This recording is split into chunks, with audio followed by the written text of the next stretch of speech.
يا أيها المزمل قم الليل إلا قليلا نصفه أو انقص منه قليلا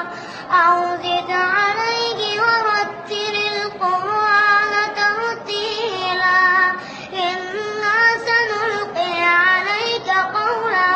ثقيلا إن ناشئة الليل هي أشد وطئا